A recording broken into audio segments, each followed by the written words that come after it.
네, 3월 24일 장 마감 후 방송 찐시황 방송을 시작합니다. 오늘 나오신 분은 와이즈 경제연구소 차용주 소장님. 안녕하세요. 예, 안녕하십니까. 예. 네. 일단 오늘 시장 아까 장중 저희 12시에 라이브 방송할 때 보니까 네. 이것도 밀리는 거 아니야? 예, 좀 예. 많이 조금 밀리는 모습이어가지고 좀 걱정을 했었는데 예. 다행히 후강의 모습을 보였어요. 그렇습니다. 일단 뭐 외국인들이 조금 변심? 기분 좋은 변심? 뭐 이렇게 표현해야 되겠죠. 외국인들이 간만에 매수가 좀 들어왔다라는 점이 시장에 있어서의 하나의 변수가 됐다라고 좀 말씀을 드릴 수가 있겠죠. 지금 일단은 지금 환율이 1,200원대에 있고 지금 유가도 급등해 놓은 상황에서 지금 외국인들이 들어올 수 있겠느냐라고 했는데 물론 이제 삼성전자나 이런 것들에 대한 것들은 좀 그렇긴 합니다만 전반적으로 지금 차트만 지금 여러분들이 차트를 보고 계신데 종합주가 차트를 놓고 보면 차트가 좀 더 확실해지고 있다라고 저는 좀 느끼고 싶습니다. 그러니까 우리가 이제 주가가 2,600선 정도 바닥을 놓고 보고 2,800선과 중간선을 놓고 보면 중간선에서 지금 이제 봉액들이 윗단에 좀 많이 몰려 있죠. 이런 것들이 확인이 좀 되고 있고 이런 것들에 따라서 제가 그 지난주 찐시황에서도 말씀을 좀 드렸었던 바이긴 합니다만 대형주들이 어느 정도 바닥권에 대한 인식들, 물론 이제 바닥권의 인식들에서 올라가는 거는 좀 개별 종목마다 다르죠. 뭐 삼성전자는 오늘 7만 원 깨졌고 현대차 아직까지 답 없고 하지만 뭐 LG노텍이라든지 뭐 한국항공우주라든지 이런 종목들이 또 올라가는 종목들도 있고요. 또 일부 종목들 또 주총과 관련해서 실적이라든지 내년도 실적 전망 올해 실적 전망 가이던스라든지 이런 종목들이 또 일부 나타나기 시작하면서 전반적으로 외국인들도 좀 이제 그리고 미국 시장도 올라가다 보니까 조금 발을 좀 들여놓기 시작한 것으로 보여지고요. 지금 현재 저는 이런 차트에서 만약에 이런 차트에서 그동안 수급이 이런 차트를 만들어 놓은 건 외국인들이 아니거든요. 개인들이 만들어 놓은 차트거든요. 개인들이 만들어 놓은 차트인데 개인들 힘만 갖고는 여기서 끌어올릴 만한 여력은 없죠. 일단 바닥을 다지는 데는 개인들이 열심히 노력한 건 맞습니다. 하지만 개인들이 이것을 끌어올려 주기에는 좀 힘이 녹록지 않은데 여기에 만약에 외국인들이 들어오면 기관은 또 후행적으로 따라올 거고요.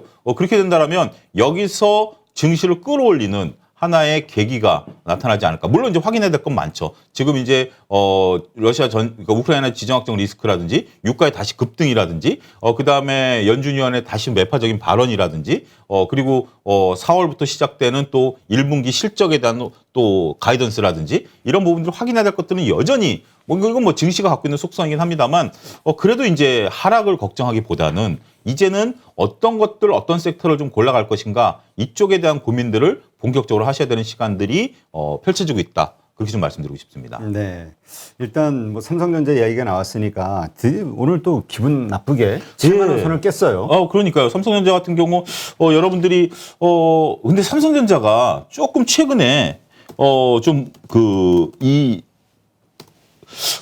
삼성전자만 놓고 보면 아까랑 종합주가지수랑 다르죠. 삼성전자만 놓고 보면 종합주가지수 대비했을 때 지금 이제 아직까지 이제 뭐 한 6만 원대 후반은 바닥이다라는 인식들이 있습니다만 오늘 거래량이 이게 그 차트만 놓고 보면 상당히 좀 기분이 안 좋아요.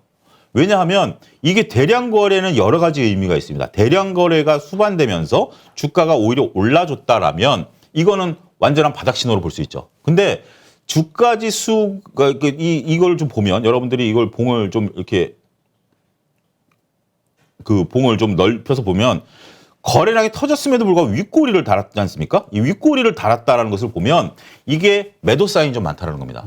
전반적으로 봤을 때 힘으로 끌어올리지 못하고 결국 끌어올리던 힘들이 현재 지금 이렇게 된다라고 보여지면 이거는 조금 차트 보시는 분들 입장에서 보면 좀 찝찝하죠. 찝찝한 차트가 됐다라는 점이 특히 삼성전자가 7만 원을 깨면서 이렇게 끝나버렸기 때문에 상당히 좀 찝찝하다라는 겁니다. 근데 지금 삼성전자가 이제 뭐 어떻게 보시면 삼성전자라는 어떤 주식을 놓고 보면 조금 전에 저도 다른 분하고 이제 어떤 얘기를 했는데 7만 원이 깨지면 들어가겠다라고 하시는 분들이 상당수 존재하고 계세요. 그리고 그분들이 오늘 액션을 취했는지 안 취했는지는 모르겠습니다. 7만 원이 깨지면 들어간다라는 분도 계시긴 합니다만 지금 삼성전자에 대한 비율을 좀 바꾸시는 분들 계세요. 대표적으로 삼성전자의 새로운 휴대폰에 대한 GOS 문제, 이거에 대해서는 젊은 세대들이 정말 경기를 일으킬 정도로 게임하는 사람들을 보면 이게 지금 과연 그 소비자를 보호하는 것이냐, 소비자를 속인 거냐를 넘어서서 니네들의 기술력이 어떤 한계가 드러난 거 아니냐, 여기까지 이제 의심의 눈초리를 보이기 시작했다라는 거죠.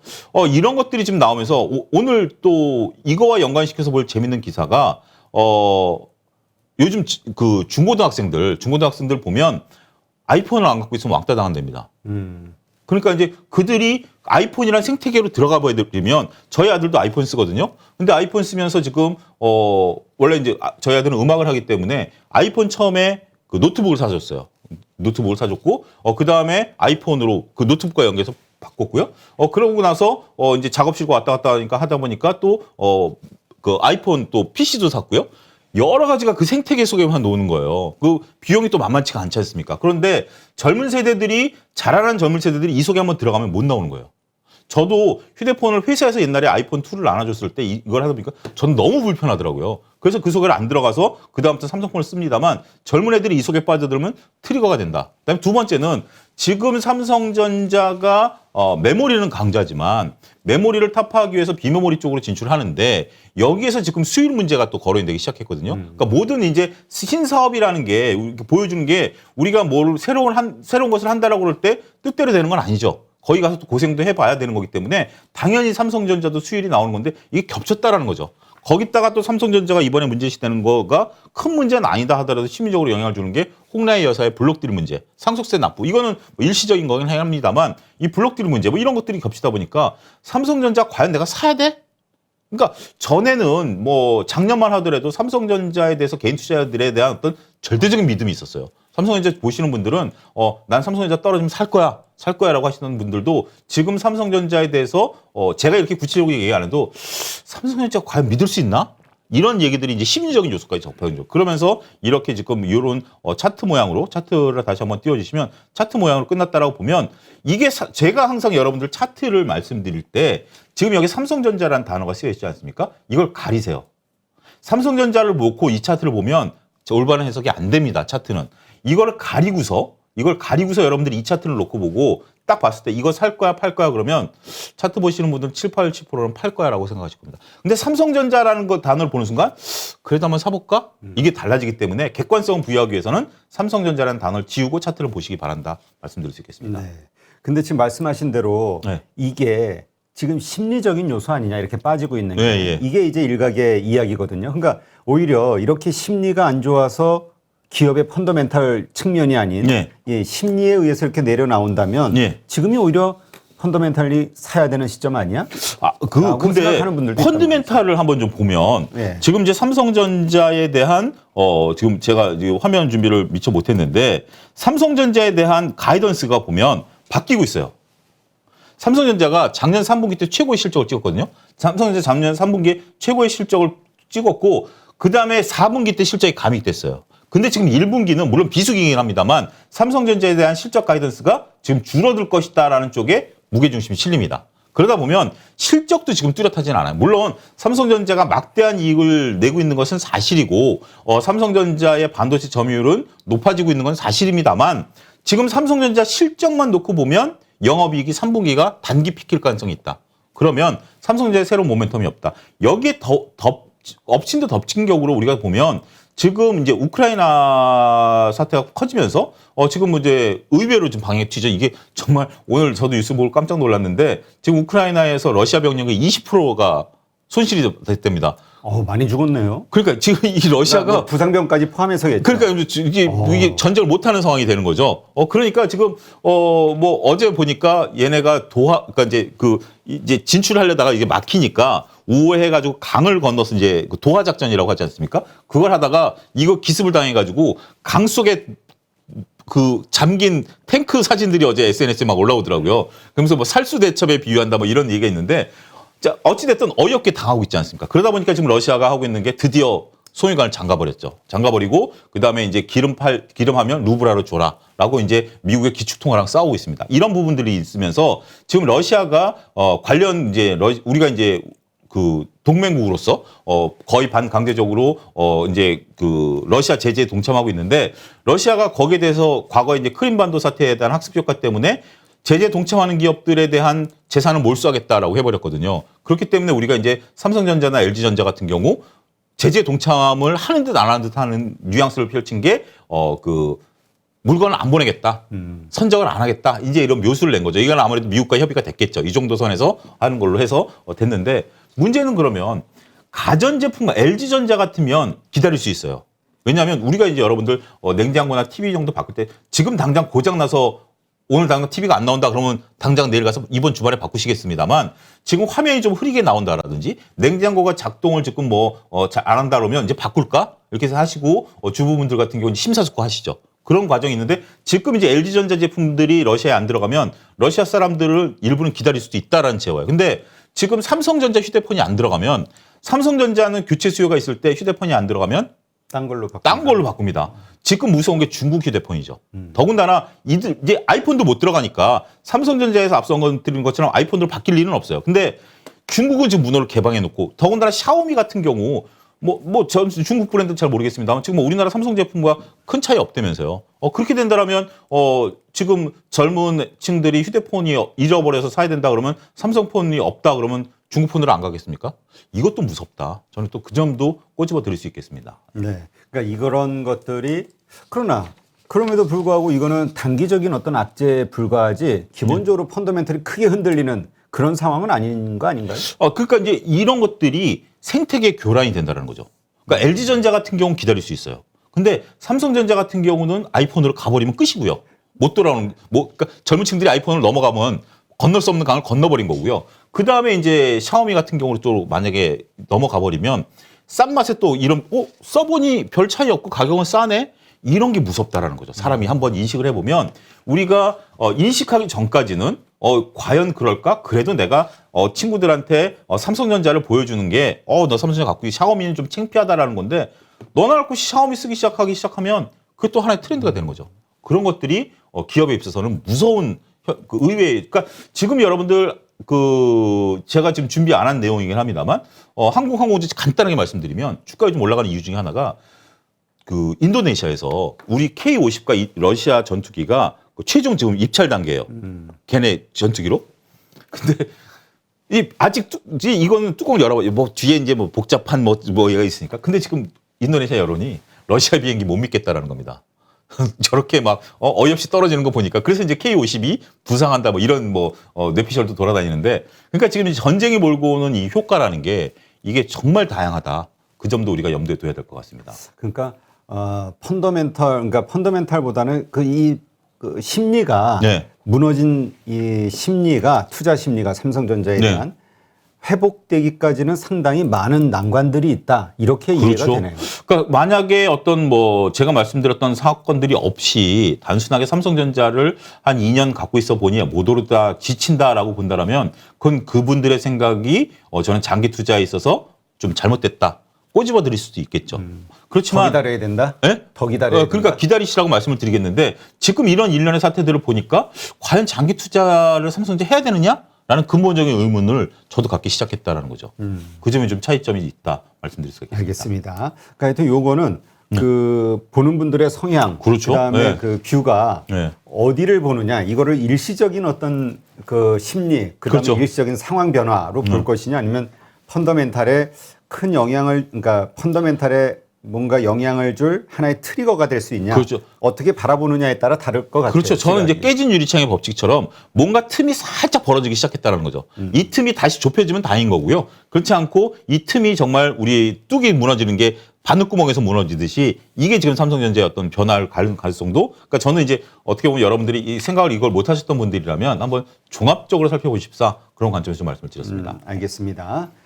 자, 이번엔 또 횡령 사건이 있었죠. 클리오. 예. 이 화장품이 색조 화장품. 색조죠, 색조. 예, 그래서 요즘 리오프닝 해가지고 관심을 좀 많이 받았었던 핵심이죠, 핵심. 예, 주식이었는데, 예. 야, 도대체 어떻게 회사 그 자금 관리를 어떻게 하는 건지 모르겠네요. 그러니까 이게 지금 여러분들 그 남성분들이 잘 모르는 게 그 리오프닝 하면 화장품을 많이 쓸 거다라고 이제 뇌피셜이죠. 당장이죠. 근데 우리가 이제 화장품은 기초와 색조로 나눌 수 있다. 요거는 기본이죠. 여러분들 집에 계신 뭐 어머니분이나 아내분들이나 뭐 여동생들 같은 경우 저녁 때 샤워하고 나오면 한 15분에 30분 동안 막 찍어 바르시죠. 자기 전에 어디 나가는 것도 아닌데 그게 이제 기초거든요. 기초는 코로나 상황에서도 화장품이 팔렸어요. 근데 이제 밖에 나오면 색깔을 입히는 거죠. 그게 색조인데 그래서 이제 클리오는 색조 전문이기 때문에 우리가 아모레퍼시픽보다 아모레는 이제 기초와 색조가 있다라고 보면 클리오가 이제 색조 전문이라서 각광을 받았는데 어처구니 없는 사태가 벌어졌어요. 22억.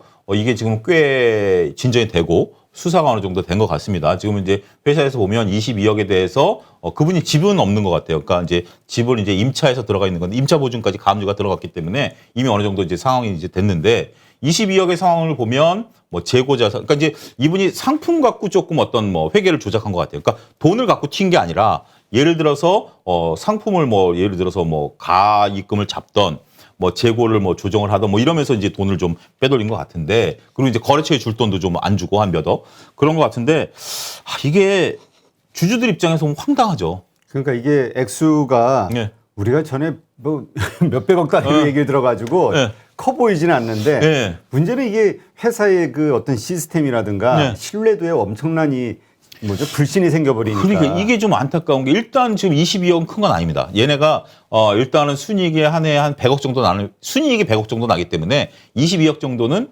떨어버려도 뭐 그냥 매한대 맞았다. 하지만 말씀하신 것처럼 이제 그 중소기업들이 갖고 있는 한계. 중소기업들이 아무리 이것을 잡기 위해서 그걸 강화한다 하더라도 비용이 증가하는 문제가 있고요. 내부 통제 시스템이라는 게 중소기업 같은 경우 더군다나 이제 우리가 이제 그 자금 뭐 대표이사님도 회사를 운영하시지만 자금을 누구한테 맡긴다라는 게 이게 보통 문제가 아니거든요. 보통 문제가 아니고 크로스 체크도 해야 되지만 실질적으로 또 어떨 때 보면 이 크로스 체크가 만약에 너무 복잡해서 내가 자리를 비웠는데 크로스 체크 돈이 나가야 되는데 크로스 체크 때문에 돈이 못 나간다라고 할 경우에는 일정 부분 또 권한을 주는 것도 사실 아니겠습니까?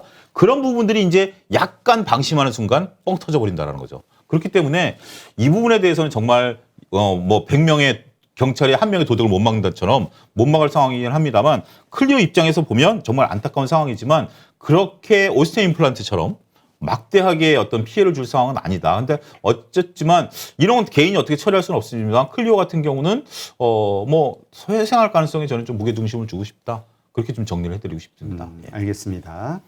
자, 하여튼 투자하신 분들 입장에서는 날벼락인데 네. 그러나 어쨌건 이것이 어떻게 볼까요? 지금 어떤 이렇게 급락했을 때 네. 오히려 조금 버텨도 될까요? 아니면 클리오 같은 경우는 지금 이제 신규로 들어가시는 분은 좀 다를 수 있겠습니다만 신규로 들어가시는 분들도 트레이딩 관점에서 보면 오히려 전 매수 기회를 한번 줄 거라고 봅니다. 그러니까 앞서 언급드렸던 것처럼 최근에 지금 클리오 주가가 올라가게 된 게 2월부터 올라가게 됐죠. 2월부터 올라가게 된 게 리오프닝과 관련해서 제가 말씀드렸던 색조 화장품에 대한 기대감이었거든요. 색조 화장 이 주봉으로 보면 좀 이제 그림이 커지죠. 전반적으로 작년에 한번 리오프닝 관련주들이 올라갔다가 결국 리오프닝이 이제 안 되면서 특히 작년에 그 오미크론이 발생하면서 급락을 했죠. 하지만 지금 상황에서 차트를 놓고 본다라면 이게 그러니까 이번 주 차트만 빼고 본다라면 별로 그렇게 나쁜 차트는 아니에요. 물론 이게 음봉이 좀 크긴 합니다만 절반을 안 뚫었기 때문에 더군다나 이 대량 거래와 양봉이 앞서 제가 삼성 언급드렸던 것처럼 대량 거래와 양봉이 만났기 때문에 이거는 매집으로 봐야 되는 게 정상적이거든요. 그리고 이제 절반이 안 내려왔다라면 오늘 같은 사태가 없었다면 여기서 올라갈 확률이 높았죠. 이거는 베팅의 순간이긴 합니다만 지금 클리오 같은 경우 주봉으로 놓게 보면 이제 또다시 봉의 키가 커졌지만 이게 10장이 나왔죠. 그렇기 때문에 단순하게 클리오가 220억이면 말이 달라지지만 앞서 언급드렸던 영업이익 대비해서 22억이면 5분의 1 수준이기 때문에 이거 대손 처리해버려도 물론 임차보증금이 뭐 얼마를 받을지 모르겠습니다만 회수 노력을 해서 뭐 그렇게 돈을 뭐 회수한다라는 개념보다는 22억 떨어버려도 제가 볼 때는 클리오는 성장할 가능성이 있다. 그리고 이를 통해서 오히려 더 내부 통제를 강화할 것이고 그렇게 된다라면 뭐 트레이딩 하시는 입장에서 보유 계신 분들은 저는 그냥 좀 고통의 시간이 있지만 트레이딩 하시는 분들은 저점을 잡으신다라면 나름대로 의미 있는 투자도 가능하다. 이 점을 좀 말씀드리고 싶습니다. 근데 어쨌든 오늘 봉도 어쨌든 양봉이라. 밑에서 그 아침에 개장 때 19,000원에 잡으신 분들은 뭐 한 5% 정도 수익은 나셨죠. 예. 알겠습니다. 자, 이제 주총 시즌이 왔어요. 예. 뭐 일단 뭐 성신양의 삼성전자는 끝났고. 네, 삼성전자 지난주 수요일에 끝났죠. 네. 성신양에 이제 중형주들이 좀 있는 것 같아요. 근데 SM도 있고 예. 일단 주총 이슈 우리가 어떻게 봐야 될까요? 그러니까 여러분들이 지금 이제 제가 이 부분은 제가 조금 이제 민감한 부분들인데 주주로서 좀 화를 내야 될 부분들을 좀 뽑아왔어요. 그러니까 이제 뭐 삼성전자 같은 경우 뭐 이번에 여러 가지 뭐 이슈, 그러니까 이게 참 안타까운 게 우리가 이제 그 주식을 하시는 분들이 이론적으로 배우는 게 한 주는 기업의 가치다. 그러니까 삼성전자 한 주를 갖고 있으면 난 삼성전자 지분을 한 주만큼 갖고 있는 것이야 라고 배우죠. 그리고 이 한 주는 나의 의결권이기 때문에 내가 기업의 나의 의사결정권을 통보할 수 있는 방법이야 라고 배우죠. 하지만 현실은 그렇지 않다라는 거죠. 현실은 여러분들이 삼성전자 가서 이번에 삼성전자 주총에서도 문제가 됐던 게 GOS 담당 임원이 승진했던 거 아니겠습니까? 그거에 대한 많은 주주분들이 반대 의견을 펼쳐야 된다. 소액주주 운동을 했음에도 불구하고 결국 97%라는 어마어마한 그 삼성전자 뜻대로 97%인지 모르겠지만 하여튼 통과가 됐어요. 어쨌든 통과가 됐기 때문에 우리가 여러분들 주총을 저도 이제 옛날에 신입사원 때 기획실에서 주총 담당을 잠깐 했었는데 그러면 이제 시나리오를 다 그때 당시만 해도 이제 90년대니까 옛날 얘기입니다만 그래도 여러분들 아직까지 주총꾼이 사라진 것도 아니고요. 회사가 주총을 하기 위해서 뭔가 이제 트릭을 쓴다라는 부분들도 크게 변했다라고 보이지는 않습니다. 하지만 뭐 이 부분을 깊게 들어가지 않겠고요. 자, 이제 구체적으로 들어가면 이제 SM과 성신양이 좀 다릅니다. SM 같은 경우 무슨 얘기가 되냐면 이수만 회장이 SM 같은 경우 이제 있죠. 근데 이수만 회장에 대한 어떤 뭐 이 SM을 가지고 어떤 한 펀드가 지분을 좀 인수를 했어요. 네. 지분을 인수해가지고 이 펀드랑 SM이랑 표대결을 하자라고 한 거예요. 표대결을 하면 정상적이죠. 여기까지는 정상적이에요. 그럼 표대결을 하는 기준이 뭐냐라면 우리가 여러분들 주식을 하려 해도 뭐 김민수 대표처럼 12번씩 사고 파는 사람들이 있기 때문에 우리가 이제 어느 시점을 딱 정해야 되는 거 아니겠습니까? 어느 시점을 딱 정해야 되는 게 12월 31일이에요. 결산에 딱 이제 12월 31일 날 주식을 갖고 있는 분은 주주 명부를 하겠다. 그리고 이제 주총은 이번 3월 말에 열리죠. 그러면 이게 그 주주들이 내가 권리를 행사하겠다라고 회사에 통보하는 게 6주 전입니다. 법적으로. 그러면 내가 31일 현재 주식을 갖고 있으면 SM이 주주예요. SM이 주주가 된 다음에 2월 중순까지 3월 말에 이제 주총은 이제 결정이 나 있는 상황. 그러면 내가 SM에 대해서 이러한 것들을 얘기를 하겠다. 의사표시를 할 수 있어요. 소액주주로서 법적으로. 그러면 이미 그 이수만 회장 같은 경우는 주주가 31일, 그러니까 12월 30일 날 주주가 결정이 됐기 때문에 그 다음에 소액주주들이 뭘 하면 자기가 할 수 있는 방법이 없어요. 방법이 없는데 이번 주총에서 어떤 안건을 제의했냐라면 결산은 12월 31일이 맞다. 근데 보통 결산이라고 하면 주주 명부가 폐쇄가 되는 거예요. 그러니까 주주를 확정하는 건데 주주 명부 확정을 안 하겠다. 결산만 하겠다. 그 대신 법적으로 말씀드렸던 6주 전에 소액주주들이 해야 되는 것에 대한 것은 이수만 회장이 건들 수 없죠. 이수만 회장이 건든 건 뭐냐면 주주 명부를 확정하는 것은 주총 2주 전으로 하겠다. 여러분들이 혼동이 오실 거예요. 이걸 잘 보면 그러면 12월 31일 날은 회계가 마감이 되고요. 그다음에 2월 15일까지 소액주주들이 회사한테 자기 요구를 할 수 있어요. 그러면 이수만 회장은 3월 중순에 명부를 폐쇄해버리거든요. 그럼 그 사이에 그러니까 지금 이수만 회장이 한 18% 정도 모르겠어요. 뭐 어느 정도 지분 13%인가 갖고 있는데 대주주는 의결권이 3%로 제한이 되거든요. 그러면 나머지를 탁까놓고 해서 우호 지분으로 나눠 가질 수도 있고 나머지 4주 동안 뭔가 할 시간을 버는 거죠. 이걸 지금 가지고 소액주주들이 반발을 하는데 이수만 회장은 밀어붙이겠다라는 겁니다. 그러니까 결국 이게 SM 같은 경우 지금 JYP 엔터가 올라가는데 SM 못 올라가는 게 이제 SM 같은 경우 물론 나쁜 회사가 아니에요. 지금 JYP 엔터 같은 경우는 고가잖아요. 그러니까 이게 거버넌스 이슈죠. 네. 그런 이슈들을 여러분들이 지금 현재 SM을 갖고 계신 분들 입장에서 본다라면 뭔가 고민하셔야 된다. 이게 첫 번째고요. 이제 시간이 없으니까 짧게 말씀드리겠습니다. 지금 황금 낙하산이라는 제도가 이번 주총에 본물 터지듯이 터져요. 어떤 제도인지 좀 설명을 그 해주세요. 황금 낙하산이라는 게 예를 들어서 제가 이제 하나의 기업이고 대표님이 하나의 기업이에요. 815 모니터기라는 기업이 있어요. 그러면 제가 이제 정상적인 방법이라면 제가 815 모니터기의 주식을 야금야금 사가지고 적대적인 M&A를 만약에 한다라고 칩시다. 그러면 대표님은 그걸 막기 위해서 자신의 지분을 늘리시거나 아니면 뭐 다른 방도를 해야 되는데 가만히 있어 보니까 차영주한테 내 815를 뺏길 것 같아. 근데 그러면 뺏기자.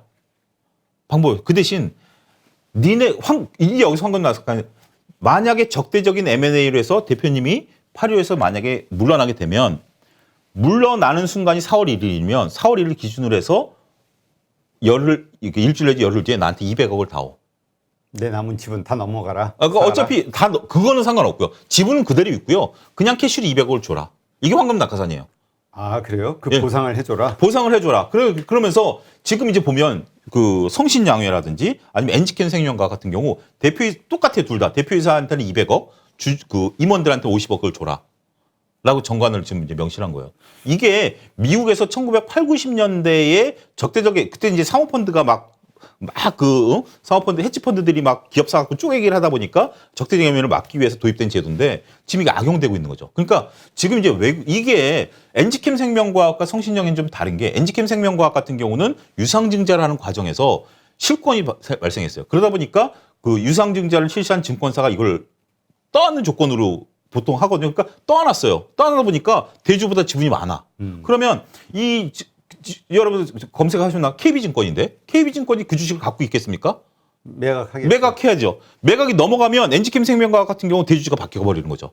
그렇기 때문에 엔지캠 생명과학이 이번에 황금 낙하산을 씌워버렸어요. 200억, 50억, 50억. 아, 그러니까 기존의 경영자를 보호하는 제도군요. 네, 경영자를 보호하는 제도인데 근데 그러면 이게 어떻게 보면 엔지캠 생명과학은 그럴 수 있어. 성신양회 같은 경우는 지금 성신양회 여러분 시멘트 회사잖아요. 성신양회 같은 경우 지금 이제 큰 시멘트 회사는 세 가지입니다. 유진기업, 동양, 성신양회 세 가지가 있는데 지금 동양 같은 경우 유진기업에 M&A를 당했어요. 근데 그 과정을 보면 유진기업의 동양의 지분을 인수하다가 처음에는 이제 지분 공시를 해야 되잖아요. 지분 공시하면서 우리는 그냥 샀다라고 했다가 경영권 참여로 바꾸면서 인수를 했거든요.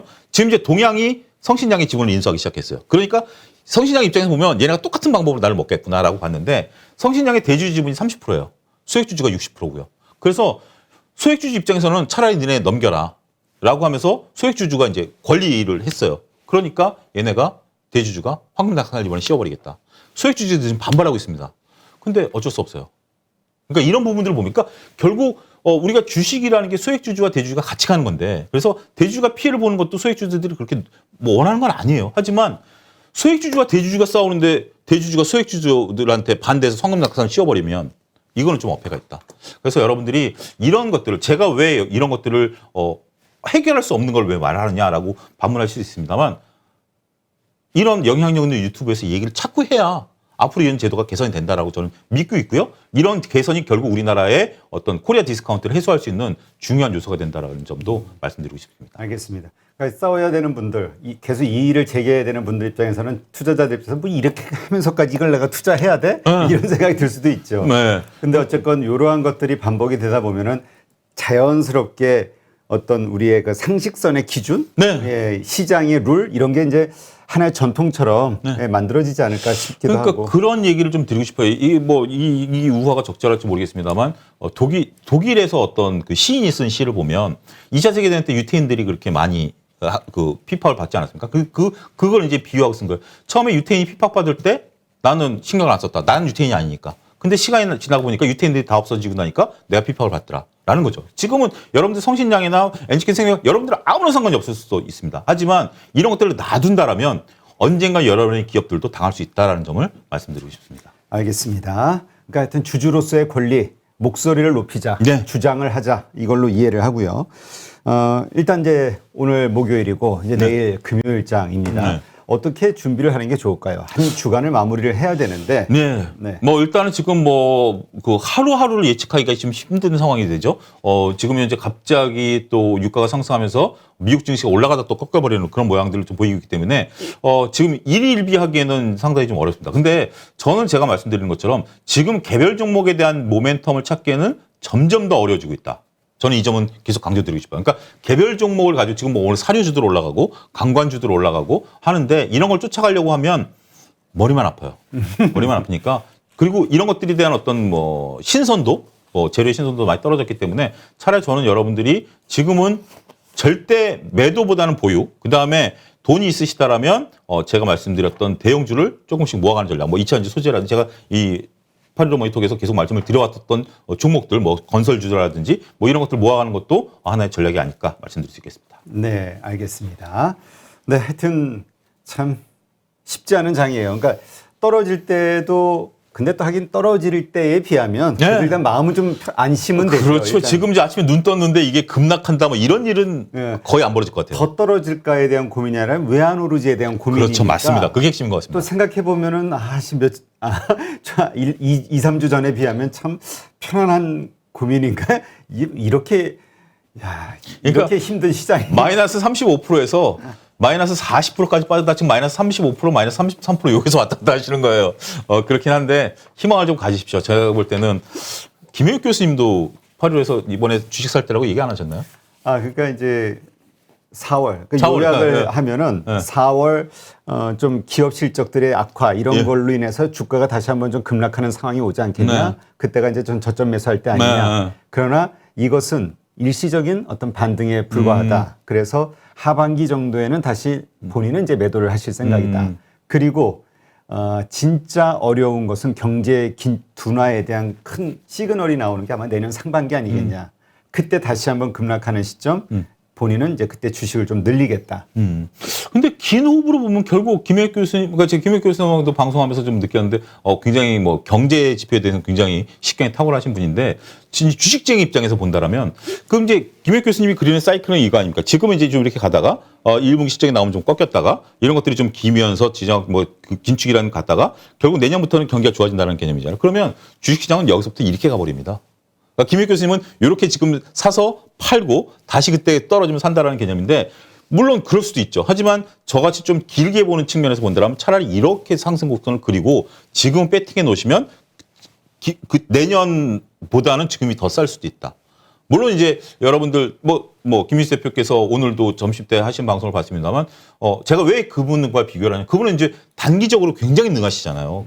정말 손이 굉장히 빨리. 그분 같은 경우 요걸 다 먹을 수 있어요. 근데 예. 이걸 좀 오해를 하시는 것 예. 같아요. 그분은 단기적인 매매라든가 사실 이런 걸 권유하는 건 아니고 그렇죠. 자신의 뷰를 얘기하는 거지. 그렇죠. 맞습니다. 예. 단기적인 뷰인데 그것을 갖고 여러분들이 그러니까 제가 이제 말씀드린 이유는 여러분들 스스로가 그걸 소화해서 해석하셔야 돼요.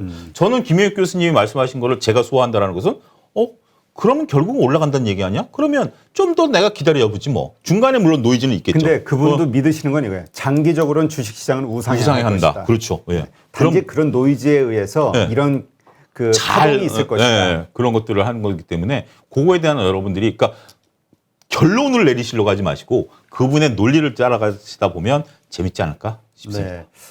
이렇게 일부 댓글 보면은 폄하하시는 분들도 있고 네. 방송을 보지도 않고 그냥 제목만 보고 추측해가지고 막 쓰시는 분들이 있거든요. 근데 제가 그런 거 보면 저는 이제 내용을 아니까 네, 그렇죠. 이 내용이 아닌데 그렇죠. 이런 생각. 그래서 좀 아쉬울 때도 있어요. 이렇게 내 생각과 다르다고 해서 그냥 고정관념화 해가지고 그렇죠. 배척시 하면은 투자자에게 그렇게 도움이 안 될 것 같은데 그러니까요. 보고 받을 건 받고 아닌 건 아니고 맞습니다. 네, 하여튼 이거는 여러분의 몫이니까요. 네, 예.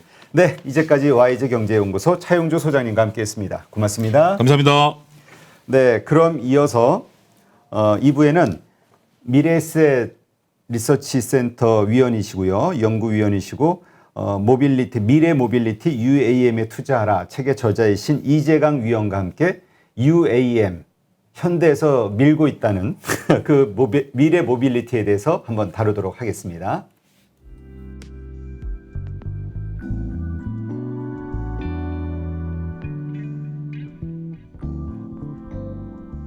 미래에셋증권 리서치센터 이재광 선임연구위원이십니다. 안녕하세요. 안녕하세요. 네, 일단 오늘 모신 거는 미래 모빌리티 UAM에 투자하라라는 책을 찾았는데 마침 저자시기 때문에 오늘 감사합니다. 모셨습니다. 네. 일단 우리가 미래 모빌리티와 관련해서는 분명히 차세대 신성장 동력 그리고 빅 트렌드 세상을 바꿀 이렇게 이해하고 있지만 우리가 명확하게 모르는 게 많아요. 막연하게 바뀔 거야 세상이 이렇게 될 거야 있지. 네. 그래서 투자하는 것도 어쩔 때는 좀 포인트가 어긋나 있는 경우도 있고요. 그렇죠. 이걸 기대하고 투자하는 분들 입장에서 그렇죠. 네, 오늘 좀 정확하게 짚어보겠습니다. 일단 많은 분들이 UAM이 뭐야? 모빌리티 미래형 이게 뭐냐라고 물어보면 그냥 바로 떠올리는 게 드론 택시 이거거든요. 그렇죠. 근데 책에선 그게 아니다 얘기하셨거든요. 네. 정확하게 뭡니까? 네, 거기에 대해서 제가 좀 정의를 한번 다시 해드리면은 간단하게. 네, UAM은 뭐 아시는 것처럼 이제 도심항공 모빌리티라고 번역할 수 있는데요. 그냥 뭐 드론 택시가 됐든 뭐 그런 기체만 의미하는 건 아니고요. 전체적인 어떻게 보면 시스템을 다 포괄하는 개념입니다. 그리고 이게 얼번이라고 하니까 많은 분들이 뭐 도시 내에서 뭐 날아다니는 거구나. 뭐 서울이라고 하면은 뭐 을지로에서 강남 가거나 뭐 여의도거나 뭐 이럴 때 한강 건너고 뭐 이런 걸 생각하시는데 사실 더 멀리도 가도 됩니다. 기체가 허락하면은.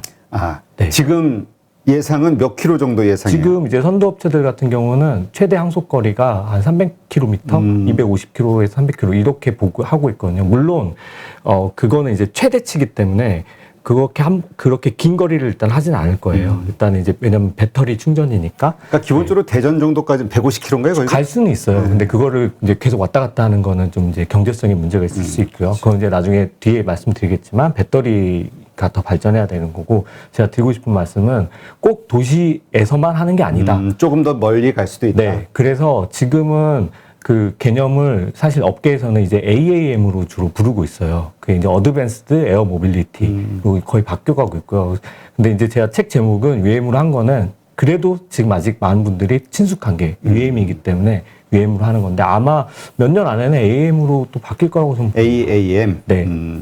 알겠습니다. 근데 또 이런 생각도 들어요. 그냥 우리가 도심 항공이라고 생각하니까 우리 서울 생각해서 이렇지 미국이라든가 이런 데 땅덩어리 넓은 나라들은 한 도시가 또 크잖아요. 그렇죠. 가야 되는 것도. 그러니까 좀 다를 것 같아요. 나라마다도 다르고 문화마다 사는 방식이 다 다르기 때문에. 어쨌건 네. 이제까지 우리가 짧게 택시하는 짧은 단거리 위주가 아니라 상당한 거리까지 갈 수 있는 수송 수단으로 네. AM이라는 이 용어에 맞는 네. 이런 것이 미래 모빌리티가 될 것이다. 중요한 포인트는 도시 내에서만 하는 게 아니다가 첫 번째고 두 번째는 그 항공기만을 지칭하는 것이 아니다. 전체 생태계를 다 포괄하는 거다. 그게 중요하다고 할 수 있겠습니다. 네, 알겠습니다. 자, 그러면 이게 정말로 얼마나 우리에 가까웠는지가 그러니까 상용화되는 게 우리가 실제적으로 생활에서 쓰는 게 언제서부터 가능하다고 보세요? 사실 이거는 이제 뭐 그 기준이 어디냐에 따라 좀 다를 수 있는데요. 제가 말하는 이제 상용화 시작점은 2020년대 중반이 될 겁니다. 현재 이제 목표를 통해서 말씀드리면은 이제 선도업체의 목표는 미국 같은 경우는 2023년까지 지금 개발하고 있는 기체의 인증을 완료하고 24년부터 상용화를 시작하는 게 목표입니다. 아마도 LA일 겁니다. 이건 이제 뭐 여러 가지 다 이유가 있지만 어쨌든 LA에서 먼저 시작을 할 거고요. 거기에서부터 이제 점점점 확대되는 걸 보시면 되고요.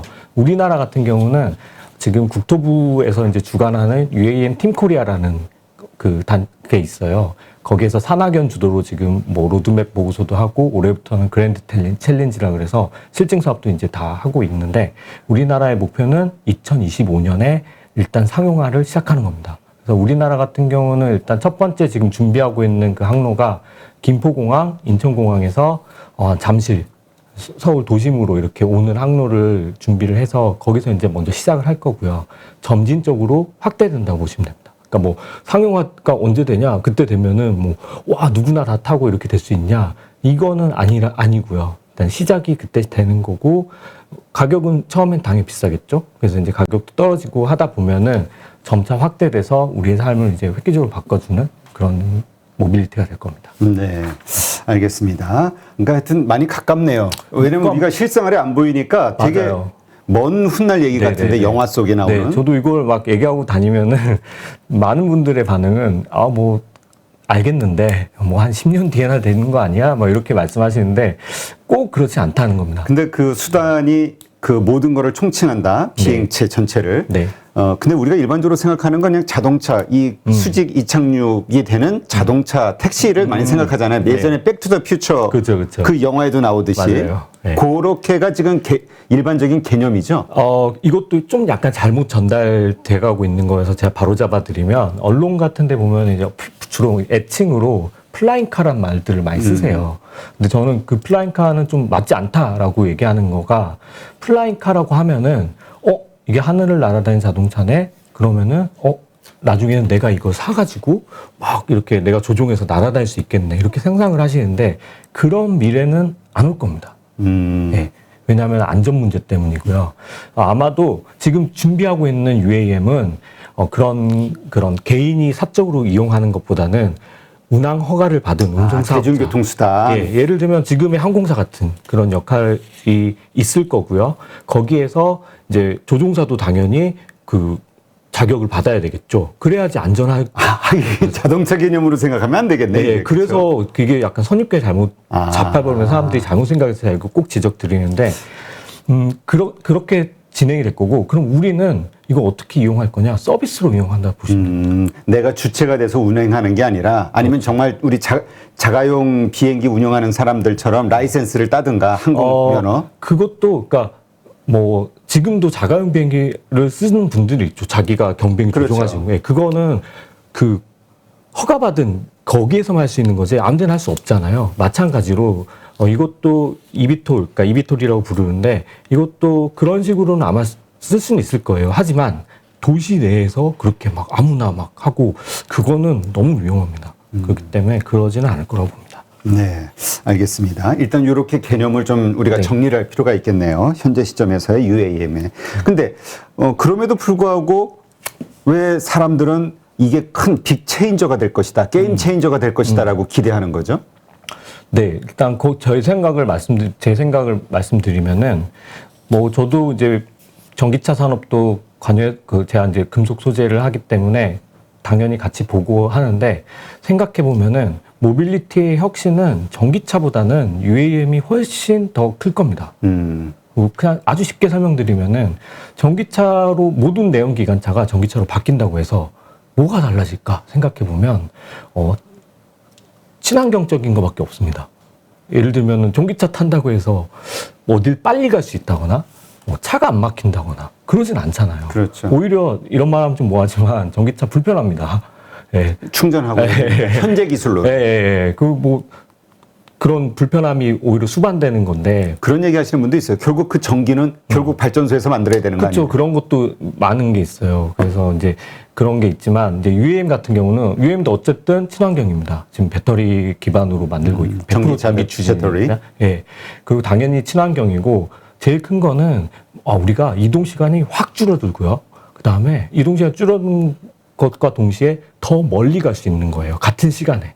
빠르니까. 지금 하는 게 시속 300km 정도로 다 개발하고 있거든요.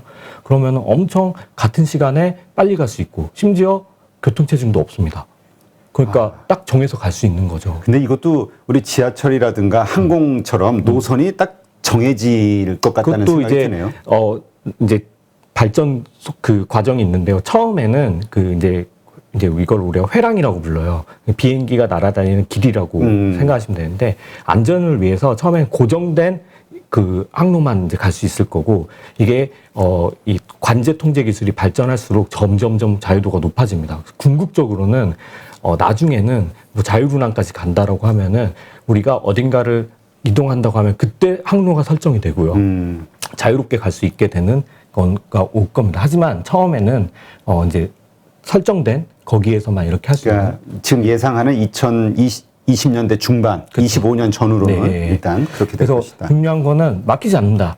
그렇다면은 멀리도 갈 수 있고 우리가 제일 큰 거는 도시가 넓어질 겁니다. 제가 보는 건. 그렇지. 왜냐면 우리 일일 생활권에 아주 맞아요. 전국이 가까워진 것처럼 쉽게 생각하시면은 자동차가 있기 전에 세상을 생각해 보시면요. 우리는 뭐 대부분 걸어 다녔을 거고요. 뭐 좀 돈이 있으면 마차나 이런 거 탔었죠. 그럴 때의 도시와 지금의 도시를 생각해 보시면 서울만 해도 원래 서울은 사대문 아니었습니다. 하지만 지금은 뭐 수도권이잖아요. 그렇게 될 수 있었던 거는 이 이동수단의 발전이었는데 그중에 핵심이 자동차, 뭐 철도 다 마찬가지죠. 네. 여기에 있어서 이제 UAM이 되면은 지금보다 더 멀리 아마 경계가 없어질 수도 있어요. 그러니까 도시의 지금 경계가. 얼핏 생각에 이제 대중교통이 된다. 우리 지금 뭐 수도권 순환 뭐 지하철 그 뭐라 그래요? 그 GTX 네. 이런 거 공사비에다가 막 고민이 많잖아요. 많은 고민들. 그게 먼저 나와서 말씀을 드리면은 그런 질문도 많이 받아요. 그래도 뭐 GTX나 KTX나 이런 게 있는데 타겠냐. 하지만 제가 드리는 말씀은 이런 모빌리티가 뭘 대체한다. 이거가 생기면 이거 안 탄다. 이런 것보다는 그동안에 없었던 거를 선택할 수 있다라는 확장 개념을 보시면 됩니다. 그러니까 당연히 철도는 어떻게 보면 모빌리티 중에 최고예요. 왜냐하면 일단 환경적인 측면에서도 철도는 지금 이미 100% 전기입니다. 그렇죠. 네. 그리고 가격이나 이런 걸 따져봤을 때 그 많은 사람이 그 가격에 이렇게 왔다 갔다 하는 거는 솔직히 다른 교통상에 그걸 없어요. 하지만 문제는 만드는데 돈이 엄청 많이 들어갑니다. 그렇죠. 네. 그리고 그걸 유지하는데도 수요가 거기에 받쳐줘야 유지가 되지 수요가 안 되면은 거기는 계속 적자가 그치, 날 기본적인 고정비가 나가니까. 네. 그리고 철도기 때문에 자유롭게 못 갑니다. 정해진 대로만 가는 거고. 하지만 이제 UAM은 하늘에다 뭐 철도를 까는 게 아니잖아요. 그렇죠. 그럼 핀투핀이 되는 거예요. 그리고 그만큼의 처음에 그 인프라가 많이 들어가지도 않아요. 그 이착륙 시설하고 뭐 관제 통제만 되면 되기 때문에. 그래서 이런 게 결합되면은 우리가 지금 쓰고 있는 모빌리티에 UAM이 결합돼서 우리가 더 편리하게 쓴다고 이해하시면 되는 거지. 이게 뭐 딴 걸 막 잡아먹고 뭐 이렇게 보는 것보다는 그게 더 나을 것 같다라고 보겠습니다. 그렇게 보다 보면 네. 우리가 이제 일반 우리 택시 생각하는데 그렇게 4인승, 5인승 이게 아니라 왜냐면 이동할 때 어차피 들어가는 돈이 있으니 네. 좀 규모가 커야 될 것 같은데요. 뭐 버스 뭐 이런 식으로. 물론 크면 좋은데 그 기술의 문제가 있고요. 왜냐하면 이게 에너지가 발생하고 하는 게 결국은 있어서 파워가 더 있어야 되니. 네, 이 항공 측면에 이제 그런 건데 일단은 지금 그 대부분 개발하고 있는 거는 5인승입니다. 5인석. 왜 5인석이라고 제가 강조드리냐면은 그럼 주동사 하나는 빼고. 주동사니까. 그래서 4명이 탈 수 있고 짐도 실을 수 있고 이걸 이제 페이로드라고 불러요. 그 정도가 지금 가능한 거고요. 궁극적으로는 뭐 나중에 뭐 수소연료까지 쓰게 되면은 이거는 더 커질 수 있습니다. 하지만 일단은 한 4명이 탈 수 있는 그 정도의 교통수단으로 이해하시면은 될 것 같습니다. 네. 이게 우리가 드론을 보더라도 이게 날아가는 거 이것도 물론 그 정도의 무게를 네. 그 안정성 있게 가는 것도 좀 기술의 어떤 발전이 필요하겠다 싶은 생각이 드는데 이 수직 이착륙 이게 물론 지금 비행기들이 많이 쓰고 있으니까 네. 근데 단지 그런 기술이 적용되는 그 원가가 네. 상당히 비싼 거 아니야? 이게 과연 대중화될 수 있는 그 어떤 시스템일까? 이런 생각이 얼핏 eVTOLT라고 하나요, 그걸? 이비톨이라고 이비톨이? 네, 일렉트릭 버티컬 테이크오프 랜딩 약자인데요. 보통 이제 비톨이라고 하면은 수직 이착륙이 되는 항공기를 의미해요. 거기에 대표적인 게 헬리콥터고요. 그 다음에 고정익 날개 달린 항공기도 수직 이착륙 되는 게 있습니다. 뭐 F-35B 아니면 해리어 뭐 이런 것들이 다 포함되는 건데 앞에 E가 붙었잖아요. 전기 추진인 거예요. 그러니까 전기로 수직 이착륙이 돼서 날아가게 하는 항공기를 이비톨이를 하는 거고 이게 이제 UAM을 구현시켜줄 항공기로 지금 개발이 되고 있는 겁니다. 근데 가격을 생각하면 제가 가격 측면에서 말씀을 드리면은 현재 이제 목표로 하는 가격이 회사들이 있긴 있어요. 그걸 토대로 말씀드리면 우리 가격 비교를 할 때 아마 택시랑 비교하실 거예요. 그렇지. 우리가 이제 왜냐면 택시를 떠올리니까 네. 드론 택시 뭐 이런 뭐 식으로. 그게 맞긴 맞는데 사실 제가 이거 그냥 반 우스갯소리로 가끔 하는 게 택시랑 비교하는 거는 비양심적이다라고 얘기해요. 왜냐면은 원가 부분에서. 아니요. 택시는 지상으로 가는 거고 이건 날아가는 건데 예, 카테고리가 다르잖아요. 그렇죠. 그래서 굳이 그렇게 일단 처음에 비교하자면 헬리콥터랑 비교를 먼저 해야 된다. 헬리콥터하고 비교하자. 예. 그러면 헬리콥터랑 비교하면 엄청 싸거든요. 헬리콥터 지금 혹시 헬리콥터 타보셨습니까? 타보고 싶습니다. 보통 일반 분들이 이제 헬리콥터를 타봤다고 하면은 대부분은 관광 가서 뭐 그랜드 캐년이나 이런 데 가서 한번 타보는 건데요. 그런 관광 목적 헬리콥터를 탈 때 우리가 얼마를 지불하냐면은 대략 평균적으로 한 10분 타는데 15에서 20만 원 정도 됩니다. 그래요. 10분 정도에. 싼 거 아니죠. 그렇죠. 보통 가면 4인 가족 간다 치면 한 60, 70만 원, 80만 그러네. 원 낸다고 생각해요. 근데 이게 이비톨로 바뀌면은 가격이 4분의 1로 떨어뜨릴 수 있습니다. 네.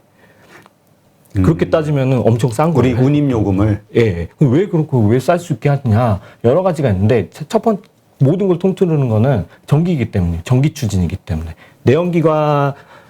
내연기관으로 그런 헬리콥터 만들면은 일단 기계이기 때문에 부품이 엄청 많이 들어가고요. 그렇기 때문에 만들기도 어렵고 많이 만들기도 어렵습니다.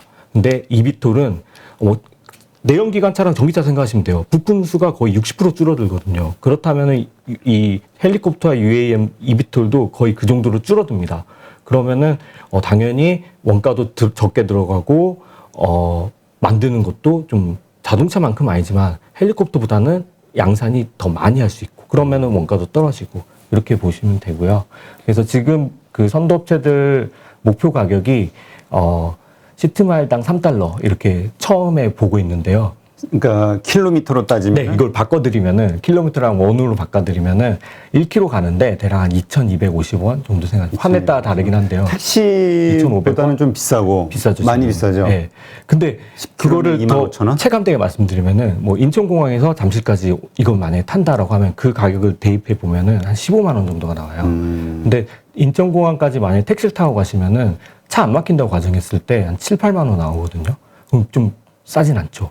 근데 여기서 하나 더 말씀드리면은 우리나라가 택시 가격이 싸서 그렇습니다. 그렇지. 딴 데는 비싸죠. 네.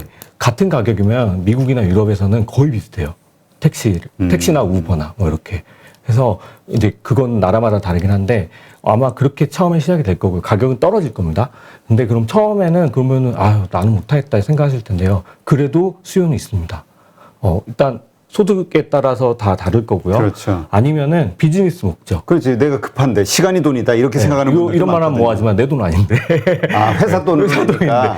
그 시간이 더 중요한 분들도 있으시고요.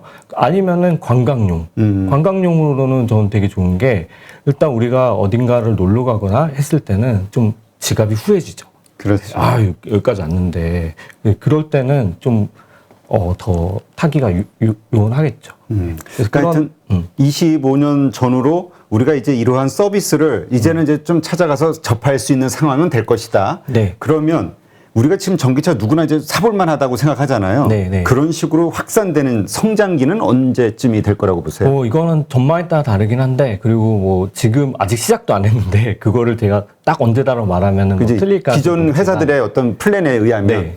그거를 말씀드리면은 일단 25년 중반에 이제 상용화하는 게 대부분 목표고요. 거기서부터 이제 점진적으로 이제 더 발전이 될 거예요. 발전이 된다라고 하는 거는 뭐 기체가 더 많이 만드는 것도 있고요. 그 다음에 운항함에 있어서 사람의 비중을 점점점 떨어뜨리는 거. 그러면 이제 궁극적으로는 사람 조종사가 안 타게 이렇게 이렇게 가는데, 그렇게 따지면은 정말 제가 이거 아주 더 쉽게 체감되게 말씀드리면 아마 25년에서 30년 그 정도 사이에서는 아무나 타기에는 좀 힘든, 아까 말한 그런 비즈니스 목적이라든지 아니면 돈이 정말 많다든지 이런 분들이 좀 타시는 그런 수요가 먼저 될 거고요. 한 30년에서 40년 사이 정도에는 아무나 그냥 뭐 아무 때나 타기는 뭐하지만 상황에 따라서 안 되겠다 바쁜데 이럴 때 한번 타야지 이 정도는 될 것 같습니다. 택시보다 조금 비싸지만 좀 상황에 따라서 탈 수도 있지 하는 게 될 거고요. 한 2040년 넘어가면은 그때 되면 이제 자율운항이 구현이 된다라고 가정했을 때 그때는 거의 지금의 택시보다 가격이 더 낮아질 거라고 봅니다. 그러면은 정말 엄청나게 다른 세상이 펼쳐질 수 있죠. 자, 그렇다면 이 분야, 네. 이 UAM 분야에서 우리가 이제 투자가 또 목적이니까 네. 핵심 기술을 가진 혹은 핵심 그 수혜 네. 기업은 어떤 기업이 될까요? 그 제작사 아니면은 무슨 서비스 하는 회사 네. 어디가 될까요? 그거를 간단하게 말씀드리면은 일단 아직 그 구현이 안 돼서 지금도 이제 다들 전략이 좀 달라요. 그래서 딱 말씀드리긴 뭐하지만 현재 그냥 필요한 플레이어들을 생각해 보면 첫 번째는 이 기체를 만드는 제작사 있어야 되고요. 그다음에 이거를 운항 서비스하는 주체가 있어야 되고 또 하나는 이 통신 관제를 하는 주체가 또 필요합니다. 이런 게 다 필요한데 현재는 어쨌든 이 이비톨이라는 기체를 만드는 자가 갑이에요. 쉽게 얘기하면. 지금은 아무도 아직 못 만들었기 때문에. 만드는 기술 자체가 좀 특별한 거니까. 네. 그 여기서 만든다라고 하면 이 말씀 드리면 내가 유튜브에서 봤는데 날아다니던데 이 말씀하시는데 그건 시험 비행이고요. 항공기이기 때문에 안전성을 획득해야 돼요. 그래서 인증까지 받아야지 사람을 태워서 사업을 할 수 있는 겁니다. 그렇죠. 그렇기 때문에 그거를 일단 할 수 있는 업체가 엄청나게 유리한 위치에 잡을 거고요. 그런 측면이라면은 지금 이런 거를 도전하고 있는 업체들이 전 세계적으로 한 20여 개 정도가 돼요. 물론 이제 뭐 막 여러 가지 프로젝트 다 막 400개 뭐 이렇게 말씀하시는 분도 있는데 그거는 좀 아주 초기 단계인 거 다 포함한 거고요. 의미 있게 진행을 하고 있고 의미 있게 펀딩을 받아서 자금력을 갖고 있는 업체들은 지금 한 20여 개 정도로 꼽히고 있거든요. 그 20여 개가 다 성공한다는 것도 아니에요. 그렇죠. 네, 중간에 또 막 될 텐데 현재는 그래도 제일 많은 분들이 인정하고 여기가 먼저 하겠다. 그 오랫동안 해왔고 하는 업체는 일단 미국의 조비 에이비에이션하고 베타 테크놀로지라는 회사입니다. 이 두 개가 현재 선두주자로 꼽히고 있고요. 스타트업 기업 같은데 이름이? 스타트업으로 시작했죠. 지금도 그래서 근데 조비 같은 경우는 대주주가 이제 2대주주가 토요타고요. 그다음에 우버도 거기에 지분을 갖고 있고 이렇게 조비 에비에이션, 네. 베타 테크놀로지. 네. 그래서 그 두 회사가 지금 이제 이미 시험 비행을 하고 있고 인증을 제작사로서. 근데 조비 같은 경우는 나는 제작만 하겠다는 전략은 아니에요. 수직 계열화해서 다 하겠답니다. 근데 혼자 다 하는 건 아니고요. 서로 어떻게 보면 파트너십으로 가는 거죠. 제작부터 서비스까지 운영까지. 그래서 이제 운영 같은 경우는 우버 엘리베이트라는 그 사업부가 있었는데 그걸 인수했어요. 그래서 이제 우버랑 아마 그쪽 갈 거고 생산 측면에서는 이게 이제 양산 문제도 되게 어렵거든요. 개발만 어려운 게 아니고 이거를 개발하면은 많이 만들어야 되는데 항공기 많이 만들기 쉽지 않거든요. 그렇죠. 그래서 그거를 위해서 토요타 자동차가 이제 투자를 한 겁니다. 이제 그런 건 이제 토요타 자동차에서 그동안에 자기들의 그런 자동차를 만들면서 했던 생산 노하우를 접목시키는 그런 방식으로 가는 거고요. 두 회사 같은 경우 나스닥에 상장이 돼 있나요? 조비는 이제 작년에 상장이 됐어요. 스펙으로 상장이 돼서. 스펙으로 상장했고. 네, 지금도 우리 일반인들도 투자를 할 수 있고요. 베타 테크놀로지는 상장이 안 됐습니다. 전략의 차이인데요. 베타 테크놀로지는 또 화물용을 일단 먼저 노리고 있어요. 그러니까 거기에서 생각하는 건 승객용은 처음에는 좀 너무 안전 문제 때문에 좀 어렵지 않을까라고 해서 화물용으로 일단 좀 집중하고 있고요. 그래서 어떻게 보면은 아마존이 그 베타 테크놀로지에 투자를 했어요. 되게 많이. 그래서 혹자들은 그 전기차랑 비교해서 UAM의 리비안이다 이렇게 표현하시는 분들도 있어요. 그래서 이제 그런 차이점이 리비안에 아마존이 또 투자했으니까. 그렇죠. 그래서 그런 차이점이 있는 거고요. 어쨌든 그 두 개 업체가 선두고 상장된 건 조비는 상장이 돼 있다. 이렇게 그 외에 이 UAM과 관련해서 우리가 투자자로서 관심 가질 만한 회사 뭐 많이 있겠죠. 네. 그 가운데 좀 이 두 회사 제외하고 네네. 국내 얘기를 해드릴게요. 국내에도 있나요? 네, 국내에 지금 뭐 대부분 대기업들 다 하고 있죠. 하겠다라고 이렇게 많이 밝혔죠. 하겠다. 네. 근데 우리는 이미 하고 있는 것처럼 느껴지고 있어서 이게 우리나라가 항공우주 산업이 그렇게 선진 국가랑은 좀 차이가 있기 때문에 그런 거고요. 우리가 기본적으로 현대차에서 UAM에 대한 그 비전을 막 엄청나게 그래서 연구소까지 미국에다 뭐 하고 그러지 않았나요? 연구소에서 이제는 아예 법인을 새로 만들어서요. 슈퍼널이라는 이제 어떻게 보면 스타트업이라고 할 수도 있겠죠. 그런 게 뉴욕인가 어디 이제 만들었습니다. 만들어서 그러니까 이제 연구소도 하고 이야기를 계속 하고 있어서 현대차가 이 부분에서 되게 앞서 나가고 있는 걸로 느껴지고 있거든요. 네네. 일단 뭐 적극적으로 투자하고 있는 건 맞습니다. 왜냐하면 처음에 현대차만 투자를 했다가 지금은 아까 말씀드린 슈퍼널이라는 회사의 지분은 현대차, 기아, 모비스 이렇게 다 나눠서 또 투자를 더 했어요. 그래서 지금 그렇게 준비를 하고 있고요. 그래서 근데 이제 어떻게 보면 미국 회사라고 봐야 돼요. 미국에서 미국의 왜냐하면 인력이 국내는 그렇게 풍부하지가 않아요. 그리고 산업 인프라도 안 돼 있고 인증을 받을 걸 감안하면은 미국에 가야 돼서 이제 그런 형식을 취하는 거고요. 하나 같은 경우는 애초에 처음부터 미국의 오버에어라는 회사에 투자를 했습니다. 그래서 거기에 지금 거의 주요 주주이자 이제 같이 개발을 하고 있고 아마 하나 시스템 같은 경우는 올해 이제 그 실제 기체 시제기가 나올 거예요. 나오고 내년부터 이거를 이제 시험 비행을 해서 2025년까지 인증을 마치고 2026년부터 상용화를 하겠다가 하나 시스템의 목표입니다. 그러면 아까도 잠깐 말씀드렸지만 현대차 같은 경우는 지금 계획만 있고 아직 보여지는 건 하나도 없다. 좀 이렇게 말하면 좀 제가 잘못 아는 것, 왜냐하면 공개가 안 돼서 제가 모르는 걸 수도 있어요. 아직 공개된 바로는 현재까지 알려진 바로는 그거 슈퍼널은 공개할 이유는 없어요. 왜냐하면 상장사도 아니고 또 지금 이런 개발하는 단계에서 모든 걸 다 공개하는 거는 경쟁자한테 다 알려주는 거기 때문에 안 하는 게 많긴 하지만 일단은 어쨌든 보여지는 뭐 그런 시책이라도 있든지 아니면 뭐 그런 게 없기 때문에 제가 그렇게 말씀을 드리는 거고요. 하지만 이제 투자가 들어갔기 때문에 뭐 M&A를 할 수도 있을 거고요. 뭐 하다가 아니면은 자체적으로 또 개발할 수도 있을 거고. 그래서 지금 하고 있는 거는 맞습니다. 네. 그러나 어쨌건 그 눈에 가시적인 성과를 보여주면서 진행하고 있는 건 하나 시스템즈다. 하나 시스템은 이미 다 공개도 하고 있고요. 그래서 가장 최근에는 이제 제일 핵심이라고 하는 그 추진 시스템 그 실험을 성공을 했어요. 그게 정말 어려운 건데 그걸 성공을 해서 이제 그걸 토대로 이제 기체를 만들어서 올해 기체 만드는 게 이제 어떻게 보면 목표죠. 그렇다면 네. 이 UAM에 대한 비전을 가지고 하나 시스템을 또 투자하시는 분들도 있을 수 있잖아요. 네네네. 네. 그런 분들 입장에서 봤을 때 이게 정말 하나 시스템의 어떤 펀더멘털을 미래지향적으로 확 바꿀 만한 아이템이다. 네. 동의하시나요? 동의합니다. 그리고 왜 그러냐면은 또 우리가 주식이기 때문에 어떤 뭐 신사업이나 뭐 이런 거가 이제 두각을 나타내면은 결국 주가에 영향을 미치려면은 뭐 전체 실적, 뭐 매출이라든지 특히 이익이 중요하겠죠. 미치는 비중이 커야 되겠죠.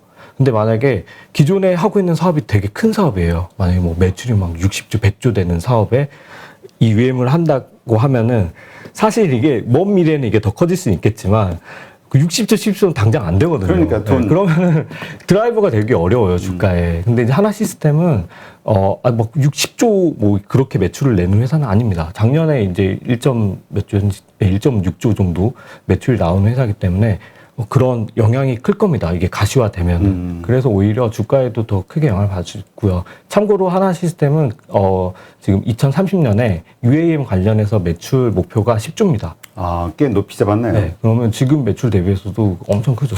지금 항공기 제작사라고 봐야 되겠죠. 하나 시스템은? 이제 항공기 그 eVTOL 제작은 미국의 오버웨어와 같이 하고 있는 거고요. 같이 하고. 네, 그리고 그 기체만 할 게 아니고 그 UATM이라 그래서 이걸 이제 통제 관제하는 시스템은 하나 시스템에서 개발을 하고 있고요. 서비스 회사들이 다 이용할 수밖에 없는 그 중앙 매우 통제. 중요하죠. 이게 결국은 자율 운항도 그걸로 할 수 있는 거기 그렇죠. 때문에 거기에는 하나 시스템 강점이 있는 게 기존에 원래 방산 쪽에서 항전 장비를 해왔기 때문에 레이더도 뭐 A사 레이더를 만드는 회사이기 때문에 그런 강점이 있고요. 또 서비스는 아직 뭐 정해진 건 아니지만 아마 제 생각에는 이게 SK텔레콤하고 같이 같은 어떻게 보면은 같은 편이라고 해야 되나요? 네, 뭐 그게 동맹. MOU도 돼 있는 상황에서 SKT도 최근에 되게 적극적으로 이걸 사업을 하고 있어요. 그래서 아마 그쪽하고 이렇게 되지 않을까. 서비스는 그러니까 우리 예상에 SK텔레콤도 지금 되게 내비게이션도 적극적으로 있겠다. 하고 있거든요. 그렇죠. 그게 왜냐하면은 제가 아까 말씀드렸지만 이게 서비스이기 때문에 그렇죠. 기존에 있는 그 지상교통하고도 다 연결이 될 겁니다. 그렇다고 하면은 뭐 SK텔레콤 지금 우티 뭐 그런 거랑도 같이 이렇게 할 거고요. 네. 뭐 다른 기업들도 보면 뭐 카카오도 지금 이제 볼로콥터랑 같이 한다 그러고 롯데도 하고 뭐 되게 많은 계획을 그러니까 한다고 하는 계획은 있으나 예. 어쨌든 가장 많이 앞서 나가 있는 건 하나 시스템. 왜냐하면은 제가 아까 말한 지금 중요한 거는 기체가 있어야 되거든요. 그렇죠. 그거 기체가 하는데 없으면 또 아무 시간 필요가 없어요. 근데 걸리니까. 네, 그걸 아무나 못하기 때문에 이거를 먼저 하는 쪽이 매우 유리한 위치를 점할 수 있다. 이렇게 정리할 수 있겠습니다. 네, 알겠습니다. 미래 모빌리티 UAM에 투자하라. 책의 저자이신 이재광 미래에셋증권 리서치 센터 너무 길네. 그냥 이재광 저자로 해주세요. 네, 이재광 저자와 함께 모빌리티에 대해서 한번 집중적으로 분석하는 시간을 가졌고요. 이 시간을 통해서 이제까지 막연하게 그냥 요것이다라고 생각했던 모빌리에 대한 투자의 맥이 바뀌는 느낌이 좀 드네요. 감사합니다. 네, 알겠습니다. 다음에 이제 또 추가로 업데이트하는 경우가 있으면 예. 또 모시도록 하겠습니다. 좀 더 자세한 얘기는 다음에 또 기회를 주시면은 자세하게 해드리겠습니다. 네, 고맙습니다. 감사합니다. 내가 제대로 지금 투자하고 있는지. 그래서 계속 업데이트 해야 돼요. 그러니까 투자했다고 끝나는 게 아니라 거기서 또 시작이에요. 마지막으로 해야 될 건 뭐냐면 피드백입니다. 끊임없이 공부하고 분석하고 정보 취득해서 업데이트하고 피드백하고 이 과정에서 주식 투자하다 보면 2배, 3배짜리 수익도 나는 경우도 있고 내가 생각한 거랑 반대로 가서 20, 30% 손해보는 경우도 있어요. 그런 과정이 쌓이면서 성공 확률을 높여가는 거거든요. 네, 정말 우리 8.15 머니톡을 좋아하시는 분들이 많으신데요. 이유를 보면은 이 투자와 관련해서 정말 다양한 노하우를 가지고 계시고 다양한 특성을 가지신 고수분들을 모시는 게 아닌가 여기에 생각을 하고 있습니다. 단기 투자, 장기 투자, 수익 매매 정말 여러 형태의 투자법들이 있는데 투자자분들의 성향 그리고 시장의 현재의 상황에 맞춰서 가장 최적의 투자법이 무엇인가를 우리 방송을 보시는 분들이 직접 선택하실 수 있는 그런 장점이 있기 때문이 아닐까 생각이 됩니다. 2022년 1월 달과 2월 달 시장 정말 많이 무서웠죠.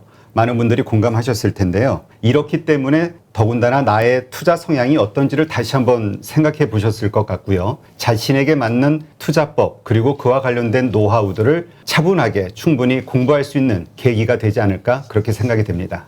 그래서 이제 저희 8.15 머니톡에서는 8.15 캠퍼스 프로그램을 진행하면서 준비가 되지 않은 분들이 그 투자와 관련해서 스스로 공부할 수 있는 프로그램을 만들려고 기획을 했고요. 첫 번째로 김정수 저자님을 모시고 단기 투자와 관련된 여러 노하우들을 가지고 공부하는 그러한 시간을 가졌습니다. 정말 많은 분들이 호응해 주셨고요. 원래 목표였던 1000분 가까이 신청을 해 주셨습니다. 그리고 이어서 두 번째는 많은 분들이 좋아하시죠. 염승환 이사님, 이베스트 투자증권의 염승환 이사님을 모시고 이제 변동성이 정말 많이 커지고 있습니다. 이 상황에서 우리가 어떻게 이 어려운 시장을 이겨낼 수 있을지, 수익을 낼 수 있을지, 펀더멘털, 기업의 펀더멘털과 그다음에 그 산업 어떻게 이해하고 공부하고 우리가 거기에 맞춰서 주식을 선택할 수 있을지 차분하게 알려주시는 그러한 프로그램을 준비했습니다. 영국에서도 코로나 방역 해제를 하고 있고요. 미국에서도 마스크를 벗고 있고 전 세계 국가들이 이제 코로나 방역 해제 그 이후의 세상을 준비하고 있는 것 같습니다.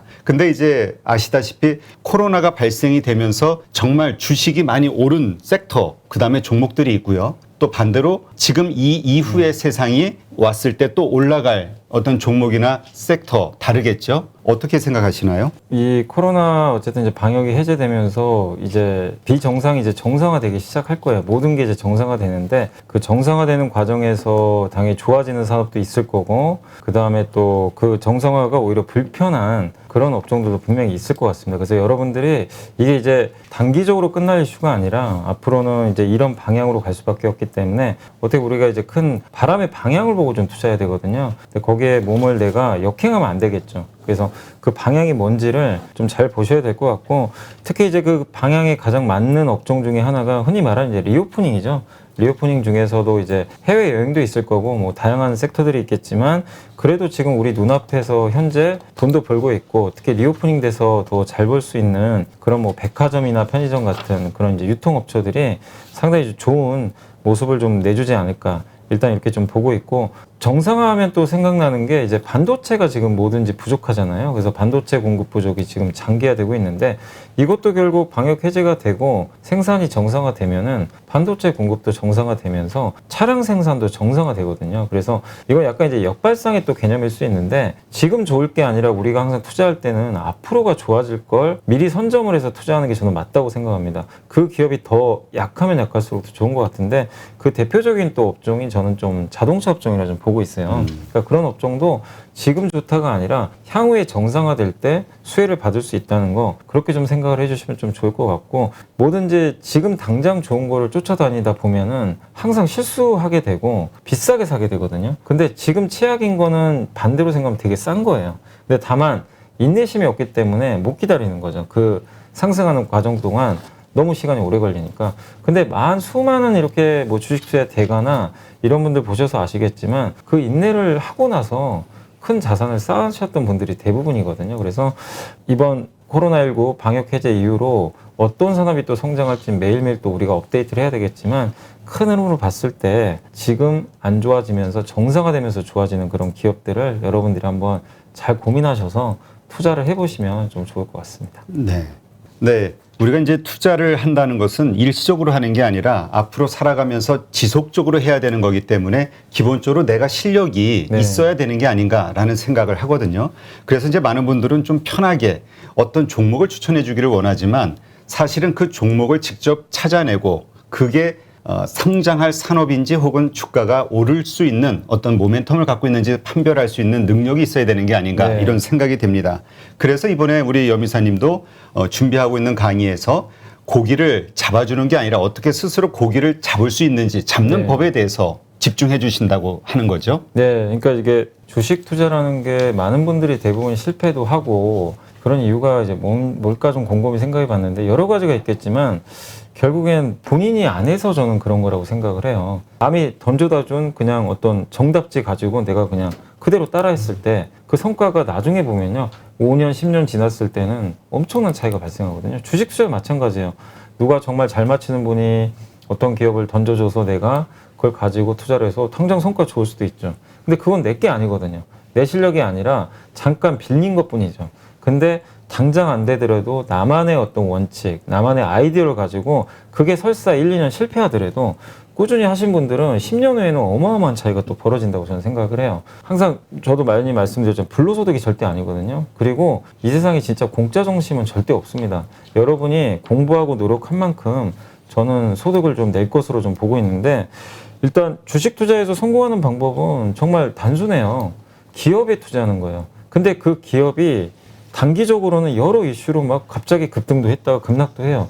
중장기적인 관점에서는 주가는 어떻게 움직이냐면 결국 기업 가치에 수렴합니다. 그 기업 가치라는 건 다른 게 아니라 이 기업이 앞으로 계속 실적 좋고 예를 들면 삼성전자가 반도체를 계속 잘 팔고 반도체 가격이 올라가면 기업 가치는 올라가잖아요. 근데 그런 기업을 내가 장기적인 관점에서 좀 쌌을 때 내재 가치보다 할인됐을 때 사면 분명히 수익이 나거든요. 근데 많은 사람들은 그걸 모르죠. 못하기도 하고 모르는 경우도 되게 많은 것 같아요. 왜냐하면 장기적인 관점에서 투자하기가 너무 시간이 많이 걸리니까 항상 단기적으로 움직이는 주가에만 연동이 되거든요. 근데 그 기업의 장기 가치를 알려면 결국엔 공부하는 수밖에 없어요.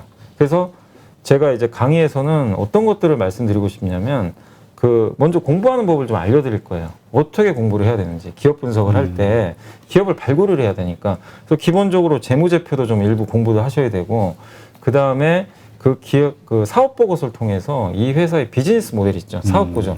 아, 이 회사는 어떤 결정인자를 갖고 있구나. 그러니까 삼성전자를 딱 사업 보고서를 보는 순간, 아, 이 회사는 DRAM 수요가 늘면 좋겠구나. 이걸 우리가 알 수가 있잖아요. 근데 모든 기업들은 사업 보고서를 보면 이 회사의 주가의 키팩트를 알 수가 있어요. 그걸 알아야 그런 어떤 이제 모멘텀이 생겼을 때 우리가 투자를 할 수가 있는 거거든요. 그래서 사업 보고서를 통해서 기업의 어떤 이제 분석을 좀 해보고 그게 이제 끝난 다음에는 뭐를 해야 되냐면 결국에 이제 기업을 업데이트를 계속 해야 되거든요. 이 기업이 좋아지는지 나빠지는지를 끊임없이 업데이트 해야 되는데 그 방법이 있어요. 가장 중요한 게 전자공시입니다. 전자공시를 통해서 수많은 기업들이 우리 회사의 뭐 수주공시, 설비투자공시, 자기주식 취등 아니면 내부자도 매수를 해요.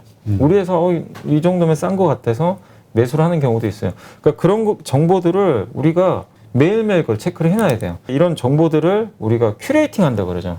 큐레이팅 하는 방법을 제가 알려드리겠습니다. 그렇게 해서 투자를 의사결정을 한 다음에 마지막으로 해야 될 건 뭐냐면 피드백입니다.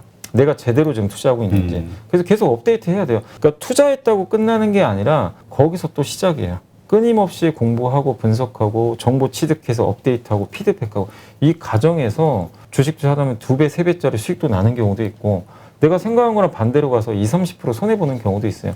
그런 과정이 쌓이면서 성공 확률을 높여가는 거거든요. 그래서 그런 과정들을 제가 좀 강의를 통해서 알려드릴 예정이니까 저와 함께 좀 천천히 뭐 장기 투자하실 분들은 교육 시청해 주시면 좀 좋을 것 같습니다. 그리고 이제 이번 강의에서는 제가 이제 피드백에 좀 중점을 둬서 계속 많이 좀 업데이트를 할 예정인데 인터넷 강의로만 이제 제공을 해드렸을 때는 이제 수강생들의 이제 질문을 제가 바로 좀 캐치하고 풀어드리기가 좀 어렵잖아요. 이렇게 텍스트로 하는 것도 좀 한계가 있다 보니까 그래서 인터넷 라이브 시간을 좀 분기별로 이렇게 열어가지고 제가 직접 이제 수강생분들 모시고 한번 온라인상에서 이렇게 뭐 채팅도 해주시고 그러면 제가 질문 받아가지고 실시간으로 증문즉답을 해서 피드백을 해줄 좀 예정이니까 이 부분도 여러분들이 좀 참고를 해주시면 좋을 것 같습니다.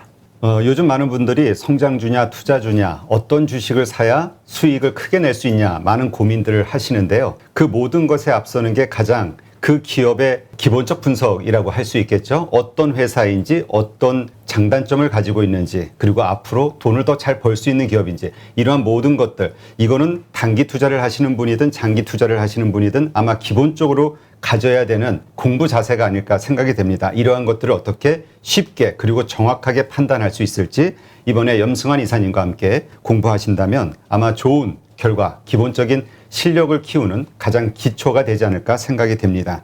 네, 그런 차원에서 이번에 또 우리 구독자분들, 신청하시는 분들을 위해서 준비한 이벤트가 있죠? 네, 그 제가 쓴 책인데요. 그 주린이가 가장 알고 싶은 최다 질문 탑 77 요거를 이제 선물로 준비했고요. 뭐 이 책을 가지고 또 같이 공부한다는 의미로 좀 생각해 주시면 좋을 것 같습니다. 이제 2022년 주식시장은 2020년과 2021년과는 완전히 다르다는 말씀 많은 분들이 하시죠. 그리고 이미 투자하시는 분들은 그거를 이번 올 초에 아마 뼈저리게 느끼셨을 겁니다. 이제 앞으로는 더 그 기업에 대해서 얼마나 잘 알고 있고 또 그것을 바탕으로 주식시장의 심리를 어떻게 잘 이해하느냐에 따라서 수익이 좋아지지 않을까 생각이 됩니다. 이번 기회를 통해서 자기 자신의 실력을 확 키우는 기회가 되시기를 기대합니다. 그래서 이 815 캠퍼스에 등록하시고 싶은 분들, 좀 더 자세히 알고 싶어 하시는 분들은 이 영상의 더보기란, 그 다음에 댓글란에 보시면 신청 링크가 있으니까요. 네, 참고하시기 바랍니다.